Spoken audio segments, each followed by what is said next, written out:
Prison bully tries to humiliate a newbie, but the rookie's a kung fu master and he turns the tables. The Texas sun baked down hard on the yard of Huntsville State Penitentiary. Heat shimmered off the cracked, beat-up concrete, like the ground itself was worn out from all the violence inside those walls. It was lunchtime. Inmates shuffled forward in slow lines, steel trays in hand, trading silent codes and careful glances. In a place like this, hesitation could get you crushed. All that mattered was strength, fear, or reputation. Tucked away in the far corner of the chow hall, where the flickering lights barely held on and most conversations never reached, sat a new face. Kenji Takahashi. Freshly transferred from San Quentin out in California, he didn't fit the place. Dressed in his state-issue blues, posture sharp, hair trimmed neat, his eyes locked on some far-off spot on the grey wall. He looked like his body was stuck here, but his mind was someplace else entirely. On his tray sat rice, beans, a few limp veggies, and a chunk of dried beef. He held 2 little sticks of polished wood, homemade chopsticks, and ate with this slow, almost ritual calm.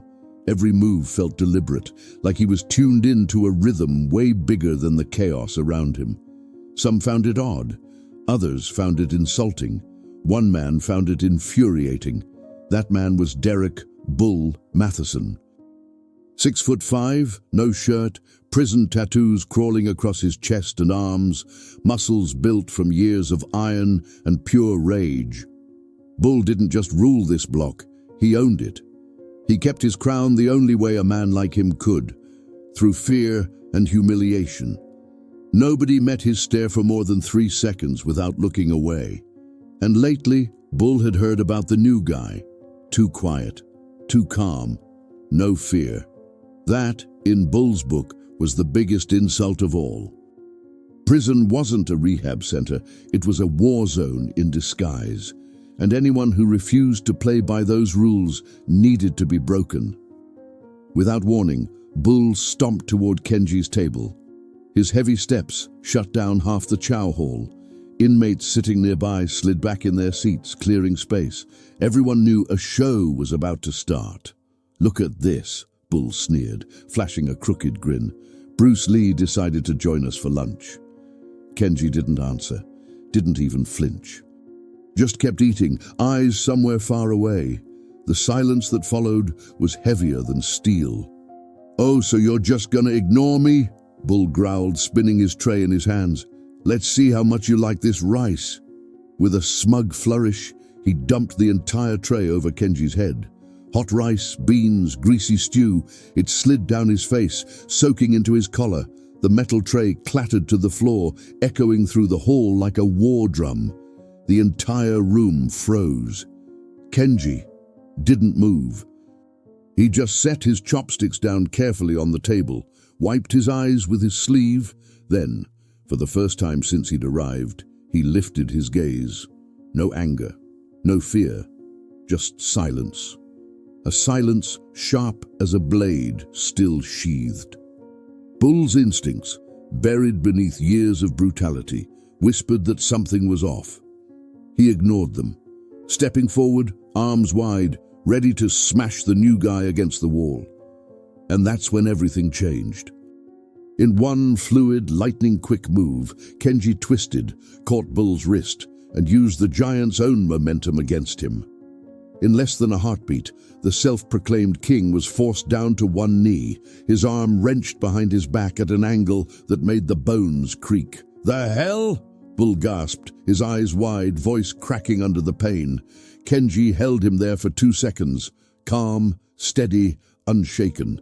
Then he shoved him back with a clean push to the chest. Bull toppled backward like a sack of bricks, crashing hard onto the concrete. Nobody moved. No guards stepped in. Some inmates exchanged glances. A few even smirked. Then, from somewhere in the crowd, the sound of clapping started. Soft at first, then louder, rippling through the hall until the whole place seemed to realize something had shifted. Kenji rose, uniform filthy, hair plastered to his forehead, but posture perfect, composure intact. He turned to the kitchen counter and said in his calm, accented English, "Could I get another tray and maybe some tea if you've got any?" The cook blinked, then nodded. Bull struggled back to his feet. Pride shattered more than his body, but Kenji didn't even give him a second glance. He was already seated again, waiting for his fresh meal, as if nothing had happened. Huntsville State Pen wasn't known for mercy or change or dignity, but that afternoon, something different hung in the air. Because Kenji Takahashi wasn't just another inmate, and no one in that hall had the faintest idea what he was truly capable of. Huntsville State Pen wasn't just a prison, it was a living thing. The concrete sweated under that southern heat, the walls still held the echoes of old screams, and the bars told stories that never made it onto paper. Built back in the 19th century, the place housed hundreds of men convicted of the worst things, some guilty as charged, others not so much. The divisions inside ran deeper than blocks and cells. Invisible borders were drawn by color, culture, gang affiliation, and sometimes even religion. The Latinos ran Block C. The white supremacists stuck to D. Black men clustered through the corridors of Block B and the Chow Hall, officially neutral ground, at least on paper.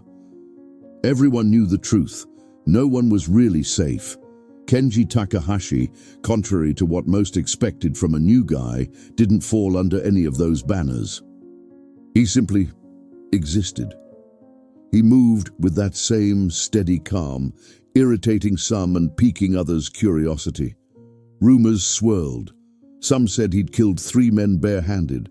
Others whispered he was a Chinese spy trained in martial arts to infiltrate the US prison system. None of it showed up in his official records. On his file, the reason for his sentence was sealed by court order. Not even the guards were sure.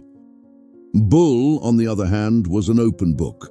Convicted of triple homicide and meth distribution, unofficial leader of the Steel Brotherhood, a racist offshoot of a biker gang. He kept his grip on power with violence and fear, but what cut deepest into his pride was being humiliated, publicly, for the first time in years, and by a man who hadn't even looked at him with anger. In cell 26B, Kenji shared the space with Malik Owens, a 47-year-old black man serving time for armed robbery. Malik was the kind of survivor who watched and learned, quiet and sharp enough to know when to stay neutral, but even he couldn't hide his curiosity. "Man, what was that yesterday?" Malik asked the next morning, brushing his teeth with recycled water. Kenji only said, "I defended myself." "That wasn't just defense. You moved like lightning. I've seen every kind of scrap in here, but that looked like art." Kenji gave the faintest half smile. "Art sometimes is the only answer to brutality." Malik nodded, impressed, and dropped it. He knew Kenji wasn't one to talk about himself. He preferred to show. Up in administration, the guards were already running their mouths about the incident.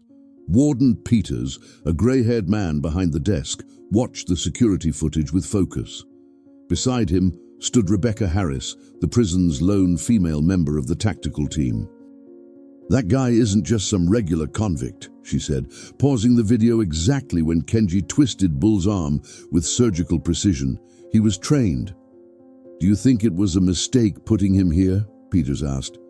"Not a mistake, but definitely a bold call. He's too calm to be surrounded by monsters." Peters rubbed his chin, flipped through Kenji's file again, and kept a thought to himself. Meanwhile, Bull was mending in the infirmary, furious. The shoulder hurt, sure, but his ego hurt worse. He knew a blind, impulsive attack wouldn't cut it. Not again. He needed a plan. He needed backup. He pulled 2 of his crew close and hissed through clenched teeth. "That Jap's gonna learn. I'll turn this whole joint into a war zone if I have to." Only Kenji already knew. Even before Bull could spit the words, Kenji sat in cell 26B in Lotus, eyes closed, breathing slow. War was coming, and he was ready. The days that followed were thick with silence and sharp stares. At Huntsville State Pen, a public humiliation like the one Derek Bull Matheson had suffered wasn't something you just walked away from. It had to be repaid. Everyone knew payback was coming. Nobody knew when or how. Bull stopped strutting around like he used to. His crew, brutal, reckless, loyal only up to a point, were more active than ever, watching Kenji Takahashi's every move with the hunger of wolves. The whole prison felt like a powder keg waiting for a spark. Kenji didn't change a thing. His routine stayed the same. Stretching, precision drills in the dead of night, turning his cramped cell into some kind of Zen dojo. He kept his mouth shut, polite with the guards, respectful with the other inmates, but never submissive. Malik, his cellmate, could feel the shift.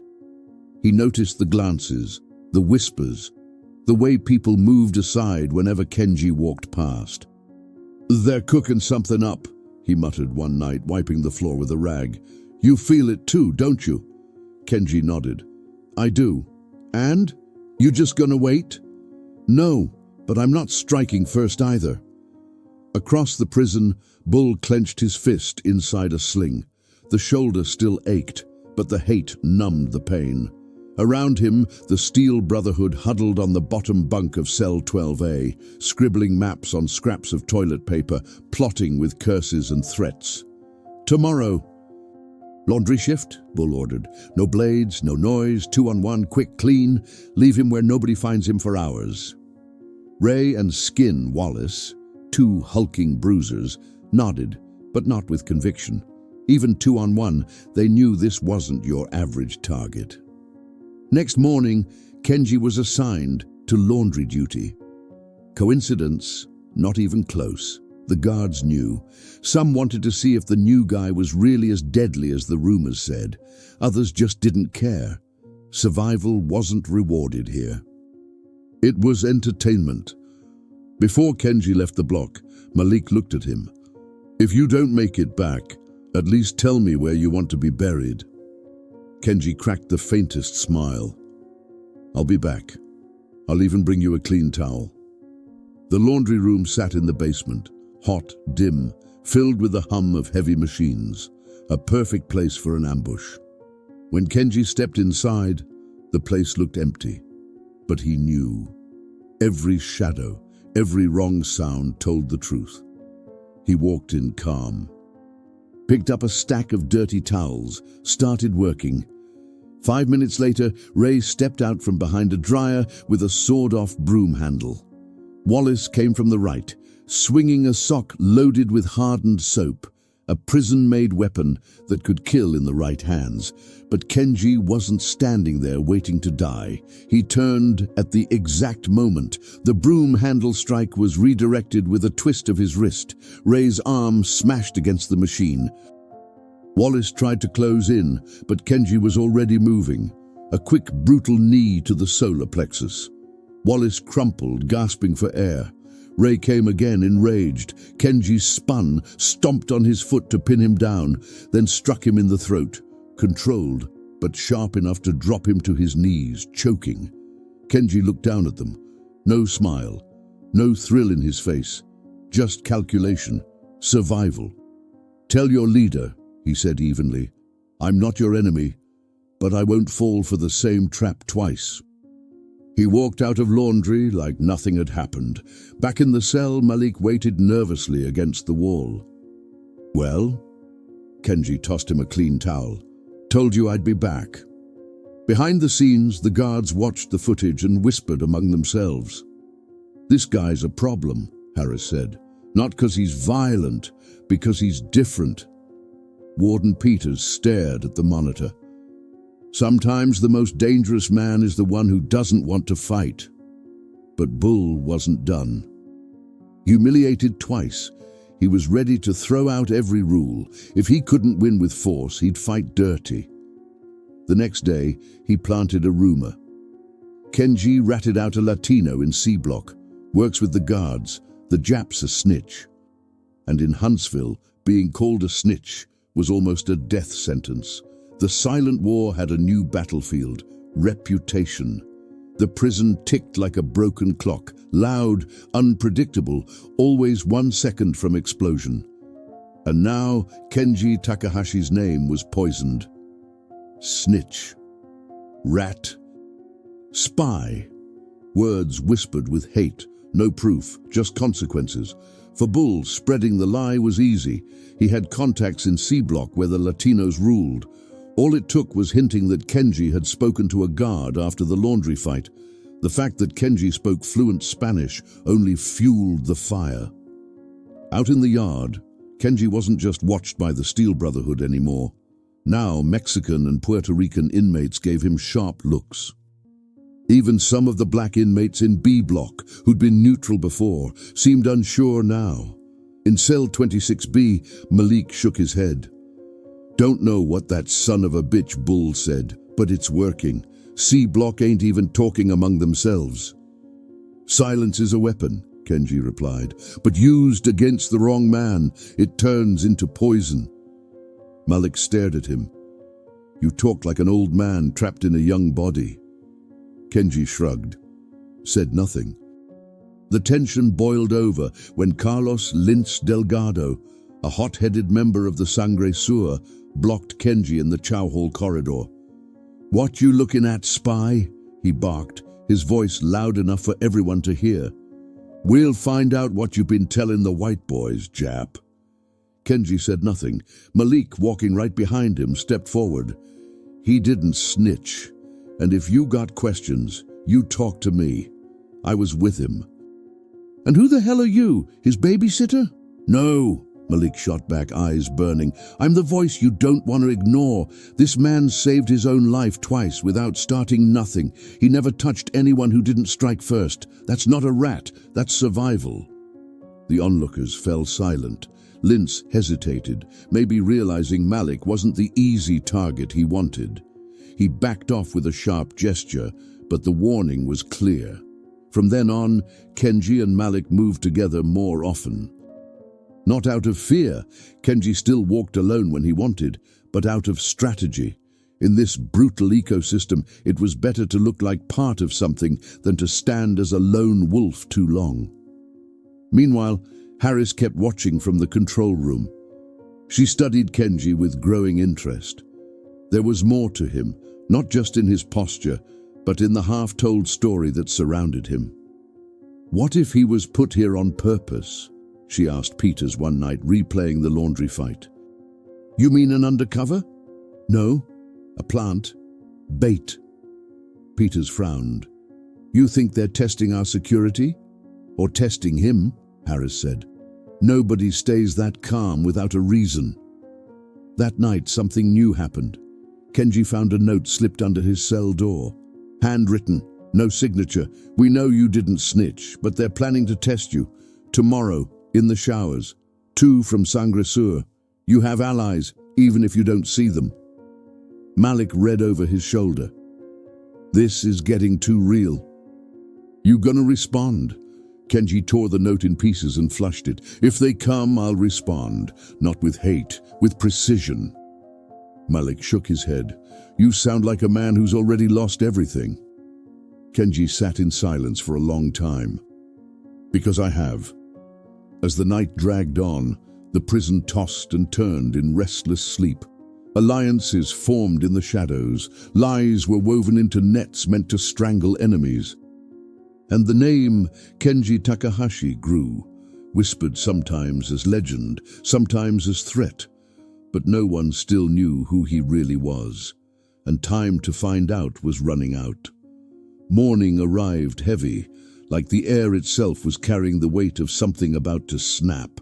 Block B woke to the metallic grind of cell doors swinging open, but even the usual sounds, shouted orders, hurried footsteps, the cursing, felt muted.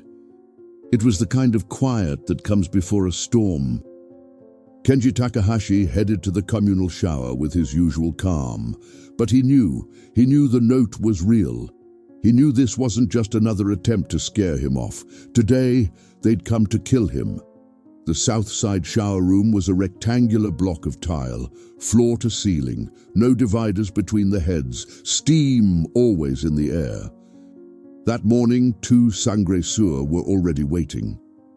Rico was tall and wiry, eyes always wide, a snake tattoo slithering down his clavicle.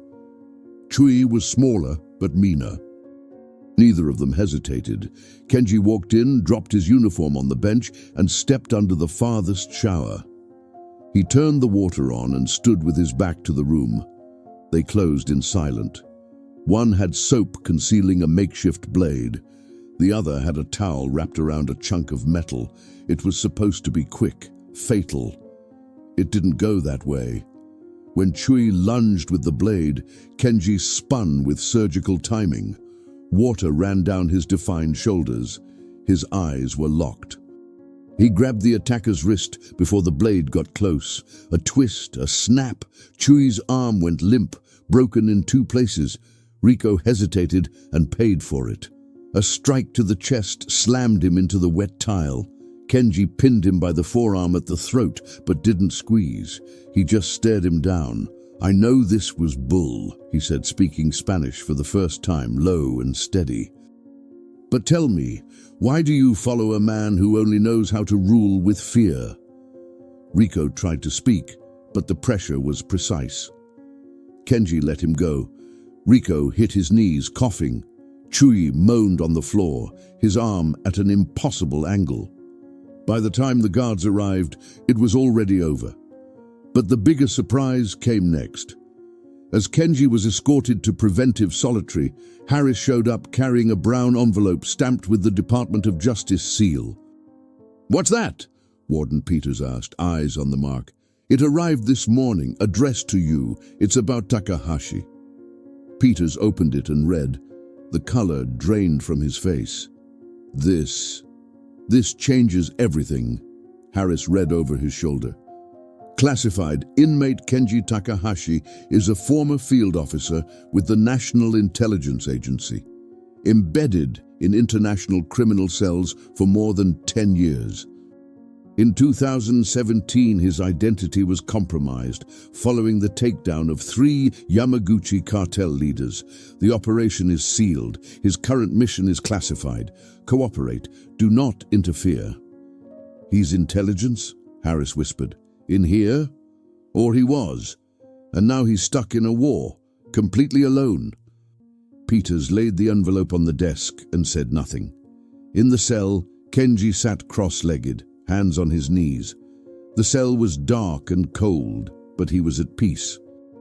Until Harris returned for an unexpected visit. "I need to know if this is true," she said. "Did you work for them? Or is this some clerical error?" Kenji looked at her. There was no anger in his eyes, no fear, only an ancient kind of weariness. "It's not an error, but I'm not theirs anymore. Now I'm just me." Harris held his gaze for a beat. Then, with something like respect, "You did something monsters here never do. You spared both of them." Kenji didn't answer. He looked away. She left without another word. Word of the shower fight spread fast through the main wing, but the truth behind it didn't. Still, Malik noticed the shift. When Kenji returned to the cell that night, quiet, Malik said, "You're not just a convict, are you?" Kenji replied, "I'm not just one thing, none of us are." But something was clear now. Bull had lost more than a physical fight. He'd awakened an enemy with training, discipline, knowledge, not merely an inmate, a ghost. A warrior hidden in a concrete jungle, and that was only the beginning. Block B breathed different after Kenji Takahashi came back from solitary. His presence, steady and silent, had become a living shadow in the corridors. Not the blind fear Bull inspired, but something worse, involuntary respect, a respect born of doubt, curiosity, and the realization that nobody really knew who they were dealing with. The sanguesurs fell quiet. Even the guards, who'd been indifferent before, kept their distance. The routine looked the same, showers, meals, yard time, but behind the walls and schedules, the air was one of constant alert. At the center of it all, Kenji remained unchanged, discreet, focused, serene. But now everyone sensed there was far more behind that calm facade. Malik noticed the change more than anyone.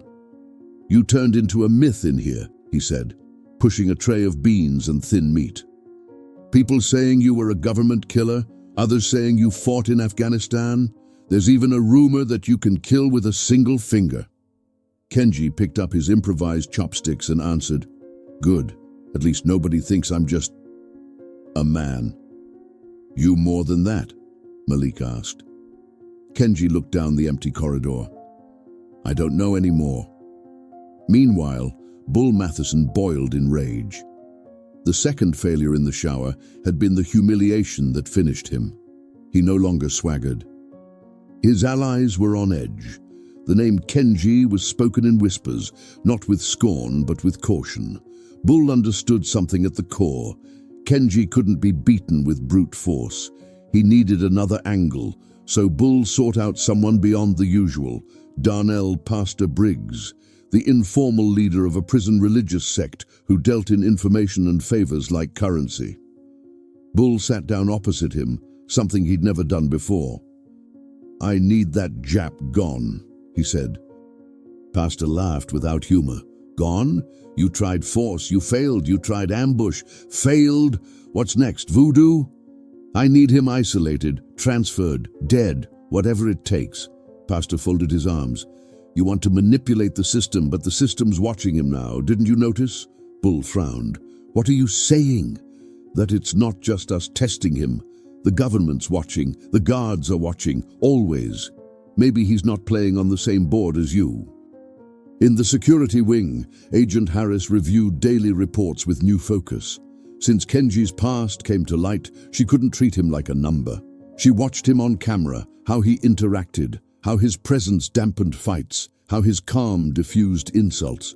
He seemed to contain violence around him through discipline. One question started to gnaw at her. What was he really doing here? Warden Peters called Harris to his office. The FBI called. They want to know if Kenji's causing any internal destabilization. Harris snorted. He's stabilizing things, actually. Then why does it still feel like everything's about to blow? Peters asked. Because no one believes someone can be both dangerous and just. Meanwhile, the inmates were splitting into camps. Some, mostly the younger ones, began to see Kenji as an icon, a symbol of quiet strength, a man who didn't play the game and still won. A Latino from C Block approached him in the yard. "We don't have beef with you. We know you're not a snitch. We just want to know whose side you're on." Kenji answered quietly, "I'm not on any side, but if they come at me, they'll see I picked one." That night, Bull found a folded note under his door, handwritten. "Force without purpose is noise. Too much noise pulls attention you don't want." He balled it up in his fist. But his fear was real. For the first time in years, Derek Bull Matheson wasn't the predator. He was the cornered man. And Kenji? He didn't run. He waited. Days passed and Kenji Takahashi's routine stayed the same. Methodical, almost monastic.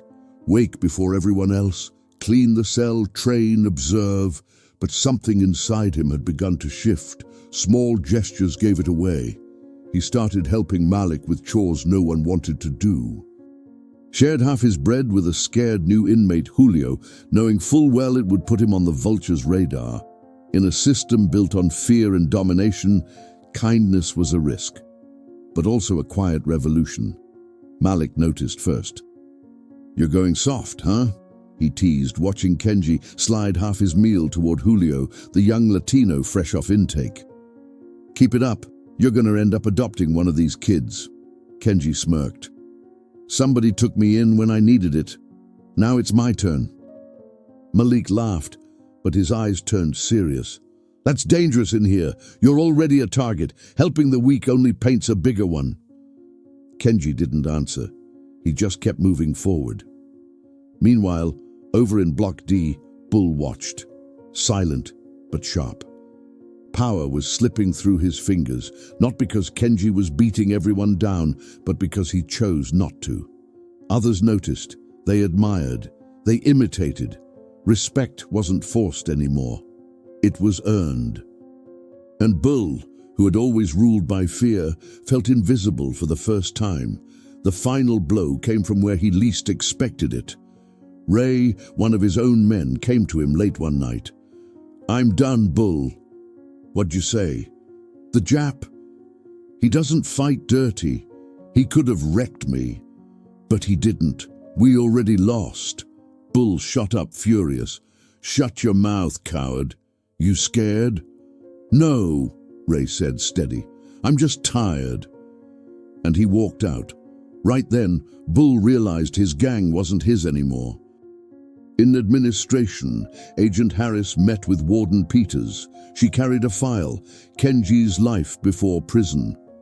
He had a wife, a son, both killed in an attack 4 years ago. He was the target. The op went bad. Peters read the report in silence. "And he never mentioned it." "No, but I've seen the way he looks at younger inmates, like he sees in them what he lost. He's what they call a ghost operative, huh? The kind who keeps running missions long after the agency cuts them loose." "Exactly," Harris said. "Only now, his mission is not to become another monster."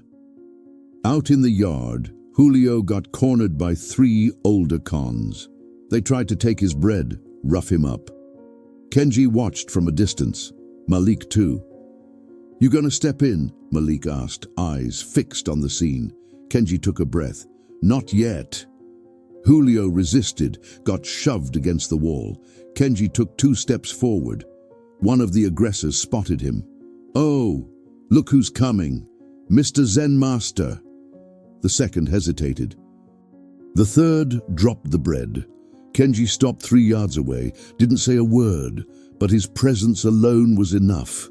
They backed off, not in fear, in shame. Julio grabbed his bread, thanked him with his eyes. Kenji nodded and went back to his concrete bench.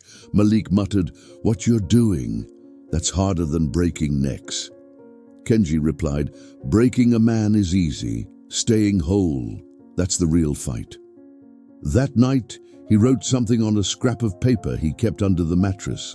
"I'm not a weapon anymore, but I'm still dangerous to anyone who mistakes kindness for weakness.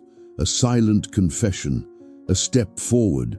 He didn't want to leave prison the way he came in, a ghost programmed to kill.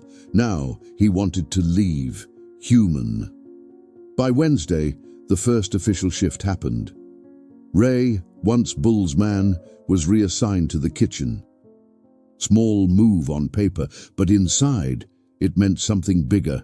He was done with the gang. Soon after, Wallace, another Brotherhood loyalist, requested a voluntary transfer out of Block D. Just like that, Bull wasn't calling the shots anymore. On the yard, talk had already shifted. No one cared about Bull. The new name on everyone's lips was Kenji Takahashi. "He's teaching that kid Julio self-defense moves now," one tattooed inmate said. "Even the C-Block boys are showing respect," another replied. "And the guards, they don't even want to mess with him anymore." Kenji's name had crossed every line in Huntsville, but he wasn't worried about fame. He was worried about what came next. Because he knew prison was like nature. When one predator falls, another rises. And the vacuum Bull left behind? That scared him more than Bull himself. Back in the cell, Malik saw him writing on a strip of torn bedsheet. "You never get tired of that?" "Writing keeps me calm." "You writing to someone?" Kenji paused. "To myself, to the man I used to be. I'm reminding him he's still here." Malik sat in silence, then said, "You know what's crazy? For years I thought surviving in here meant being hard, breaking people before they broke me. But now I look at you and realize maybe I've just been putting off my own ruin." Kenji looked at him. "It's not too late to change." "You think so?" Kenji nodded. "As long as the heart's still beating, there's a fight left to win, the fight inside." Meanwhile, Bull Matheson was planning one last play. He had no crew left. But he did have an old arrangement with a guard, Officer Monroe, dirty to the bone, making side money, smuggling in cell phones, cigarettes, even undocumented transfers. "Give me 15 minutes alone with him," Bull pressed, cornering Monroe in an empty hallway. "That's all I need. No cameras, no witnesses." "You're out of your mind. After everything, if he lays a finger on you, I'm the one who burns. I'm not going to touch him, but I got something he needs to hear." Monroe hesitated. Bull's eyes were cold, unshakable. 15 minutes, Monroe said. "One shot. Screw it up, and you're done." The next night, Kenji was summoned to maintenance for an urgent plumbing repair. Common excuse, usually a setup to pull inmates out of sight. But this time, it felt different. Malik tensed as Kenji was escorted away. "Wait, you don't think that's suspicious?" Kenji answered without turning back. "That's exactly why I'm going." The maintenance room was dim, air thick, one weak bulb swaying above. Bull sat waiting. No cuffs, no weapons, just sweat dripping down his temple. Kenji stepped in, stopping 3 yards away. Neither moved. For long seconds, only the whir of a fan filled the silence. Then Bull spoke. "I didn't bring you here to kill you." Kenji said nothing. "I just wanted to understand." "You're not scared of me, not scared of dying. Why?" Kenji took a step closer. "Because I already died once. What's left of me just wants to finish in peace." Bull swallowed hard, his voice cracked. "And if peace isn't possible here?" Kenji's reply was simple. "Then I'll carve it out myself." And he walked away, leaving Bull sitting there beaten, not physically, but in spirit. For the first time in his life, he felt shame. That night, the prison tossed in uneasy sleep. Even the steel bars seemed to sigh. The war was ending, but the real confrontation was still waiting. It was Friday. The chow hall buzzed with a strange noise. Not quite chaos, not quite order. A low hum, like a hive of angry bees about to swarm. Everyone felt it. Something was coming. Kenji Takahashi's name had already spread beyond Huntsville's walls. Rumors swirled that the FBI wanted him out. Others claimed inmates from other states were asking to be transferred just to fight beside him. And in the middle of all that fame he never asked for, the final threat was closing in. Bull Matheson was back on his feet, but different. The big, tattooed, arrogant man was thinner now, his eyes sunken, beard scruffy. He didn't walk puffed up anymore, and he had no pack trailing behind him. He walked alone, but his pride still burned, and he had a plan. At lunch, he stopped dead in the center of the hall. Silence. The clatter of trays died. Even the guards froze. "Kenji!" he shouted. "Come here. Not with your fists, with the truth." Malik's eyes widened. Was it a trap? One last provocation? Or something else? Kenji stood, walked slowly across the hall, his eyes never leaving Bull. Stopped 2 meters away. Bull raised his hands, open, unarmed. "I want this over. The right way. You and me, here, in front of everyone. No tricks. Just the truth of who we are." The inmates rose from their benches, forming a silent circle. Even the violent ones stood still, watching. Something ritualistic was taking shape. Malik whispered to a guard, "You're not gonna stop this?" The guard muttered back, "Some things the system doesn't control." The 2 men stripped off their shirts. The tension was a blade. Bull struck first, raw, heavy, every ounce of hatred behind it. But Kenji wasn't the same man from that first week. He didn't want to win. He wanted to end it. He slipped past the first punch, dodged the second, the third, without countering. Bull roared. "Fight me, damn it! Show me who you are!" Kenji's voice was calm. "I already have." Bull launched a knee. Kenji caught the leg midair, gently pushed him back. The giant stumbled, crashed onto his back. It could have ended right there. But Bull rose again, drenched in sweat, consumed by his own fury. "Why won't you finish me?" Kenji answered. "Because now, You're just a man, and that is your punishment." The chow hall was dead silent. For the first time in his life, Bull didn't hear boos or laughter or taunts, just truth, and it cut deeper than any blow. He dropped to his knees, not from pain, but from the weight of total defeat. Then a voice cracked through the loudspeaker. "Inmate Kenji Takahashi, report to administration immediately." Heads turned. Harris stood at the doorway, a document in hand. Kenji walked toward her. The crowd parted, quiet, respectful. Malik followed halfway, stopped, looked his friend in the eye. "So, this is it?" Kenji nodded. "Maybe, maybe not, but it's the end of something." In the warden's office, Peters, Harris, and two men in suits waited. "Your identity has officially been declassified," Harris said. "You can leave today, now, free." Kenji stared at the papers, but didn't take them. "Not yet," he said. "What?" "There's something I need to do first." Hours later, Julio was in the infirmary, bandaged. Another inmate had jumped him after the chow hall standoff. Nothing serious, just a warning. Without Kenji, the weak would be targets again. Kenji walked in.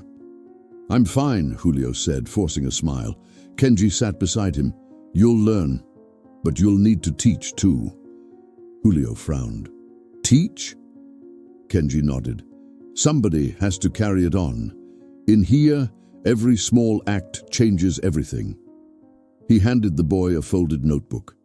Inside, sketches of basic defense moves with simple notes. Julio held it like it was treasure. "You'll come back, right?" Kenji didn't answer. He just stood. That evening, as the Texas sun set, Kenji walked through the prison gates. For the first time, no cuffs, no guards, no fear. Outside, a black car waited, Harris at the wheel. "So, where to now?" Kenji looked at the horizon. "To a place where no one has to fight to be heard." She smiled, shifted the car into drive. But before leaving, Kenji turned back once more. Huntsville still loomed, unmoving. But he wasn't the same man who'd walked in. 2 weeks after Kenji Takahashi's release, Huntsville looked unchanged. The high walls, the hard stairs, the ruthless routine. But something inside had shifted. In Block B, Malik Owens walked with more weight in his step. No longer just the seasoned inmate avoiding trouble, now others sought his advice. Respect wasn't demanded, it was given, a direct echo of what Kenji had planted quietly. One night, Malik found Julio training alone in the yard, repeating movements, feet steady, eyes shut. The notebook Kenji had left was always close, worn with sweat, folded corners, filled with extra notes. "You're really taking this seriously," Malik said, arms crossed. "He trusted me with it. I can't waste that." Malik nodded, proud. Silently, he joined him. Under the grey sky and the harsh yard lights, the two trained together, an old con and a young one, quiet but determined. The start of something new. Bull Matheson, now in solitary, wasn't feared anymore. His fall had been public, and his last choice, facing Kenji man-to-man and losing, had ended his aura. But strangely, he wasn't hated either. For the first time, Bull was quiet. He read books he'd once mocked. He thought more. Maybe he was finally beginning to understand what Kenji had meant when he said peace had to be made, not found. Outside the walls, Kenji was relearning life. He didn't rejoin the agency. Didn't hunt revenge for his family. He bought a quiet patch of land and opened a small martial arts school, free for kids from violent neighborhoods. Its name? The Inner Path, a tribute to what he'd learned and taught inside. No interviews, no spotlight. But his story spread anyway, whispered from cell to cell. A living legend. The man who beat the system without becoming part of it, who faced monsters without turning into one, who, even in hell, chose to be light. Inside Huntsville, his echo remained, scratched into walls, scribbled in notebooks, carried in memory. Kenji Takahashi was gone, but what he left behind would never leave. Years later, a teenage inmate in Arizona's juvenile wing received a package with no return address. Inside was a notebook with old sketches of defense stances and a letter handwritten. "True strength is mastering yourself. Use this not to win, but to keep others from losing." Signed only, KT, and the legend carried on. Silent, unstoppable. How many people have you judged for their silence? How many villains did you meet without knowing their story? Kenji's journey shows that even behind the darkest walls, a path of light can grow. If this story moved you, share it, comment, speak of transformation, speak of dignity. And remember, sometimes the strongest one isn't the man who wins the fight, but the one who chooses not to.